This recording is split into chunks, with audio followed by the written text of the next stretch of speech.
Hi, I'm Amy with ULC Seminary, and I'd like to talk about absolution of sins and confession.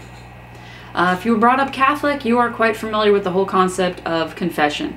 You tell all your sins, everything that you've done wrong or thought wrong or whatever it is, to a priest who then tells you this is what you need to do to make it better. When I was growing up, my mom always told me that if you make a mistake, there's three things that you need to do.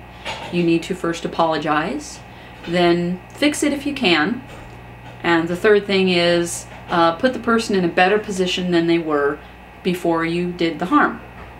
I have since then added a fourth thing, which to me is really important, is do your best and commit to not doing it again. I hear a lot of people who apologize for things that they've done, and then they turn around and do it again, which tells me that they were not sincere in their apology. Or they apologize and they don't do anything to fix it. They don't do anything to make it better. They don't do anything to make it up. Sometimes you can't. Sometimes there's things you do that you just can't fix. I make it my point, my rule of thumb, to don't do anything that you can't fix. If you do something that you can't fix, do your best to make it up to the person. If you can't do that, never do it again. That's the best that you can do. There's other people though who just really, they need to get it off their chest. They need to get it out to tell somebody. We have a section on our site for confession and absolution where you can talk about what it is that you did. You don't have to put your name, and what happens is when you send it, it just goes off into cyberspace.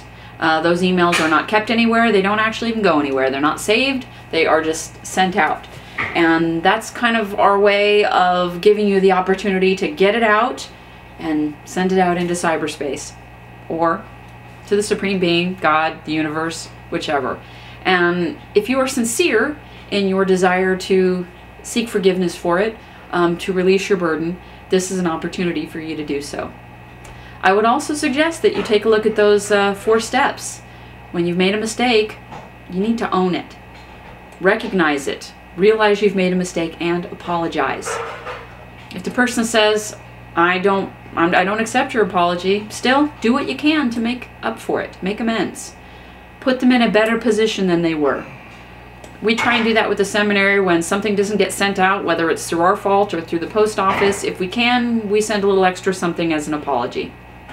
We do the best we can. And we try not to do it again. We do our best to get everything sent out, to get things taken care of, to get answers to emails and things like that. But I'm also talking about what happens with people. And when you've made a mistake with someone, you've hurt somebody's feelings, you've insulted them, you have ignored them, you've done something which maybe you didn't mean to do, maybe you did. Either way, take those steps. It will make you feel better, it will make the other person feel better. And really that's all you can hope for, is just to do your best. None of us are perfect. We have to give ourselves room to make mistakes and give other people room to make mistakes as well, and to correct them. So you can have an opportunity to forgive yourself and to forgive somebody else. The less you're carrying around, the less you're carrying around. This is Amy from the ULC Seminary. Thanks.